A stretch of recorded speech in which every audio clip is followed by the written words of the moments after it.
There we go. So we left off here looking at the anatomy of the nervous system, the divisions of the autonomic nervous system. And I think we got to just beginning to speak about the different fibers that are involved here. Okay, so we kind of left off on this slide, I believe. And we're talking about the gray ramus versus white ramus fibers and how the fibers of the autonomic nervous system, they are myelinated when they first enter the spinal nerve, but then when they leave the ganglia and re-enter the spinal nerve, they're unmyelinated until we call them, hang on, let's pull this up. Let's actually illustrate this here. All right.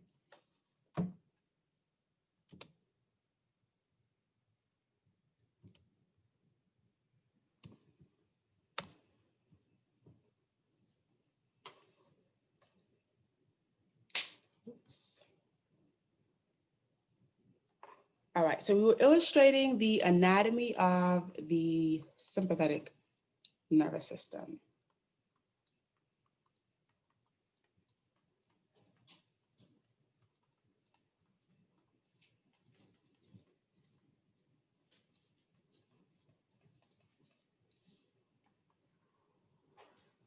And just to remind ourselves here, we've got the cross section of the spinal cord. This is the segment where these fibers arise. And we've got the dorsal horn,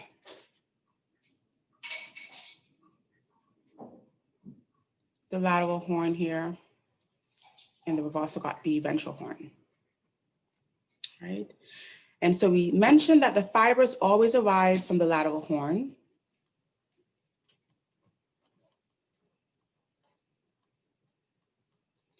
But that they use the ventral root as a point of exit. So from the segment here of the spinal cord, we've got two roots that are making their way to become the spinal nerve. We've got the dorsal root and the ventral root. So there's no lateral root. All right, let's kind of label these out here. So we've got a dorsal root,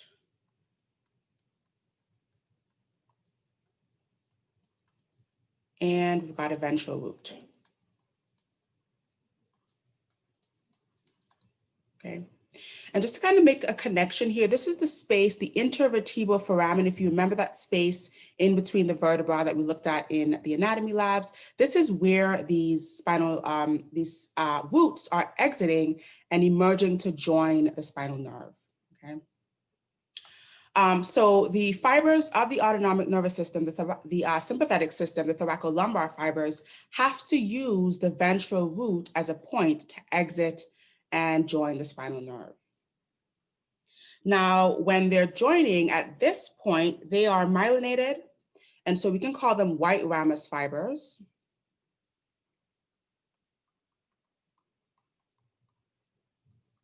We talked about the presence of myelin creating this white coat around fibers, and so we can call them white ramus if they are myelinated. And then they're going to emerge. Let's kind of finish up this here. So these two fibers join together here. They synapse at a ganglia. We talked about a ganglia being really close to the spinal cord, to the area where these fibers are originating. And then they're going to leave the ganglia and re-emerge back into the spinal nerve. All right. So here's our autonomic ganglia.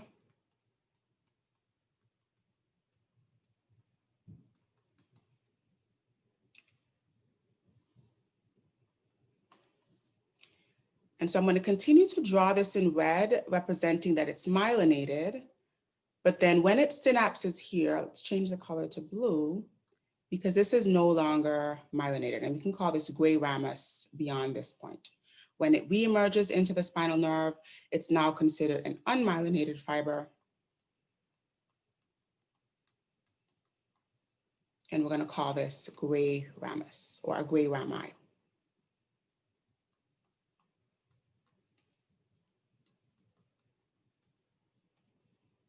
Alrighty, and let's just make a note that this is the spinal nerve itself.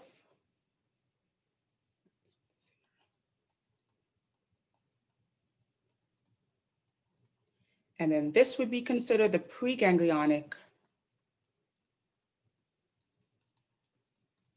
neuron, and then this would be considered the postganglionic.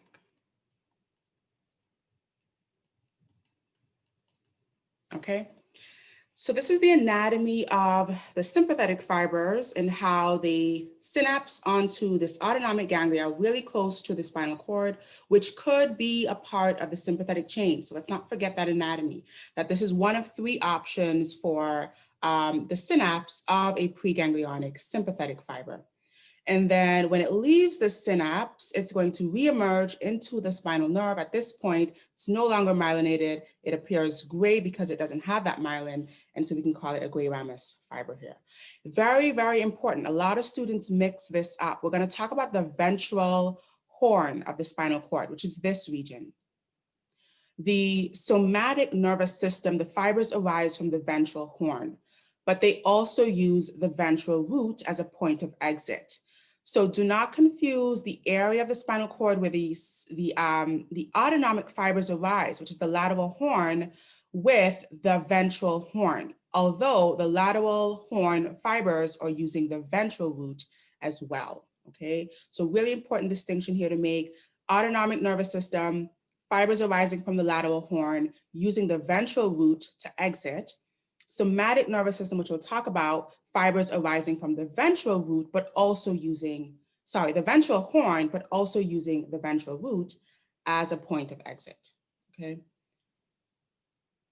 Alrighty. Any questions here? Any misunderstandings, any clarifications? Let's save this.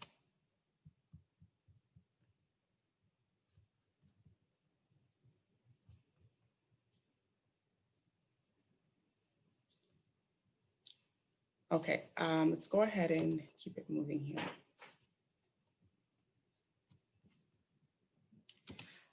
Before I kind of keep going, I got two really important questions over the weekend that I'm going to address here.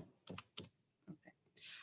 The first one was, why are the fibers, like there was confusion between which fibers are longer, which are shorter. And then the second part of the question is, why does that matter? Why is that important?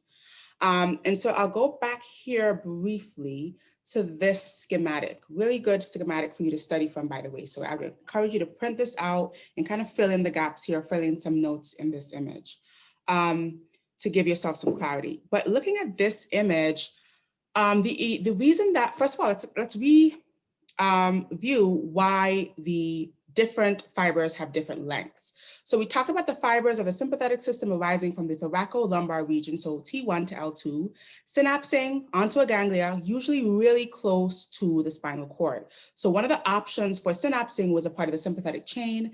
And so we can see here that it's very close in proximity to where the fibers arise. And so this is a shorter neuron, just physically, right? Just very close proximity here. The second part of the neuron, which we just described, right, that unmyelinated bit, the gray ramus fiber, arises from the synapse, and then it travels all the way out to these effector organs. These organs can be as far as the lungs, the heart, the liver, and some of the GI organs. And so we can see physically this is a much longer distance to travel. So that kind of just explains the anatomy of the length of the two neurons for the sympathetic system. Now, the reason for this is to create a more widespread, more diffuse response more rapidly, okay? Because we have synapsing early and very close to the spinal cord. And then we have this branching. So we can see that although there's one synaptic communication to this ganglia, and although we've been drawing it out and describing it as like a one-to-one event, we want to think that it's a little bit more complex than that. So at this ganglia, there are many synapses that are leaving the ganglia and are going out to the various effector organs. And so this creates this diffusion of the response, and that allows for it to happen very quickly, very rapidly. And if we kind of zoom out and think about the function of the sympathetic nervous system, that's ideal. That's what we want in a fight or flight or freeze response, okay? Likewise with the, when we think about the adrenal medulla and the synapse onto the chromaffin cells, and then the flooding of the entire body system via the vasculature with these hormones that are acting like postganglionic signals, okay? And that too is to aid the sympathetic system in creating a more diffuse, more widespread, more rapid response. When we think about the parasympathetic system, we can kind of contrast that anatomy. So we've got fibers arising from brainstem and the sacral region of the spinal cord, traveling all the way out very far to the ganglia that are near to the organs that they're trying to innervate. So for example, we can think about the otic ganglia, which is a ganglia that's really close to the salivary glands. And so the facial nerve is going to arise from the brainstem. It's going to travel all the way out to the otic ganglia, which is somewhere around the mandibular region in the cheek. And then from that otic ganglia, there's going to be a second neuron that synapses very short distance to the salivary glands themselves. Okay, and again, the anatomy here, or the intention behind the anatomy, is that we have not so much of a diffuse response. We've got a more specific response, a more controlled response with the parasympathetic system. And so when we slow down things like the heart rate, the respiratory rate, the salivary secretions, it's going to be in a more controlled way than it is when we speed up the heart rate, speed up the respiratory rate, and we have a sympathetic response, which needs, for obvious reasons, needs to be fast, needs to be widespread and diffuse. Okay, so just to kind of make some connections there behind the anatomy and the function of the system and the intention behind that anatomy. Okay. Yeah, so let's kind of keep going here, and let's talk about the anatomy of the parasympathetic system, and then kind of carry on that conversation in contrasting the anatomy of the two. So in the parasympathetic system, we've got these preganglionic neurons. They are arising from the brainstem and the sacral region of the spinal cord. Just to reiterate here, they're much longer preganglionic neurons and much shorter postganglionic neurons because of the anatomy that we just described. So let's look at the examples here, or the actual nerves that are part of the parasympathetic fibers. So they are cranial nerves 3, 7, 9, and 10, which are the oculomotor, facial, glossopharyngeal, and vagus, okay? And just to use vagus, for example, the vagus nerve is a very long nerve, very important nerve. It arises in the brainstem. It innervates muscles in the larynx, muscles in the pharynx. It innervates the heart, the lungs, the gut, all the way from the stomach, all the way down to the distal parts of the intestine. So the vagus nerve is a very active nerve. It's a very long nerve. And as we can see, it's going to synapse out to ganglia that are closer to the exact areas that it's trying to innervate. So we don't have that long preganglionic fiber the way that we saw in the sympathetic system. Instead, we've got this really long preganglionic nerve. So the vagus nerve itself is a preganglionic fiber. And then it will synapse onto, let's say, the cardiac ganglia, and then have a shorter nerve that goes to the heart. The respiratory ganglia has a shorter nerve that goes to the lungs, a ganglia that's close to the stomach, the celiac ganglia, which then goes a shorter distance to the stomach itself. All right, and again, that is giving us a more controlled, more fixed, more specific response in the parasympathetic system. Now, I want to draw some attention here to the spinal nerves and make a distinction between the spinal nerves and the pelvic nerves that are associated with the sacral region of the spinal cord. I get a lot of students confusing these two. And so let's just make this clarification here. So the spinal nerves that we're speaking about are sacral segments, S2, S3, S4.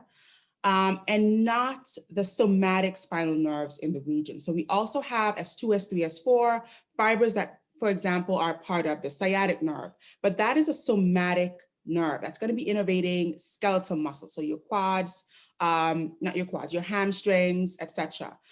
So we want to make a distinction between the somatic nerves, which are spinal nerves. And I think the confusion that most students have is the S in spinal nerves and the S and sacral nerves, right? So the S and sacral are pelvic nerves, whereas spinal nerves are somatic nerves, okay? So just to make that clarification here, and so the pelvic nerves are gonna be autonomic nerves. They're gonna innervate the smooth muscle of the bladder, the rectum, the genitalia, whereas the somatic nerves are going to be innervating skeletal muscle and not a part of the autonomic innervation here, right? Let's talk a bit about the mixed composition of our autonomic nerves. So our autonomic nerves actually have fibers that are traveling in both directions. So there are efferent fibers. These are the fibers we've been looking at so far. They're coming from the spinal cord or brainstem, and they're traveling outwards to the effector organs, right? We've got preganglionic, postganglionic. Those are efferent fibers, fibers that are going from central nervous system outward. We can also consider as a part of these nerves that there are also fibers that are traveling in the opposite direction. These are called afferent fibers with an A. And the afferent fibers are actually picking up sensory information.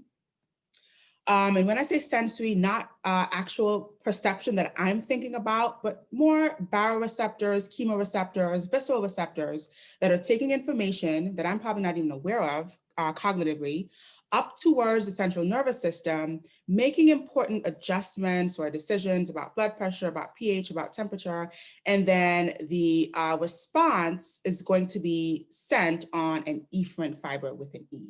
So afferent fibers are fibers heading towards the central nervous system, and then efferent fibers are fibers that are going in the opposite direction that are bringing back the response or the effect, hence the word efferent, out towards those organs, and a really important function of homeostasis, as we would imagine, right? The sensory bit that's taking information up, as well as the efferent bit that's taking information back, are both involved in maintaining homeostasis.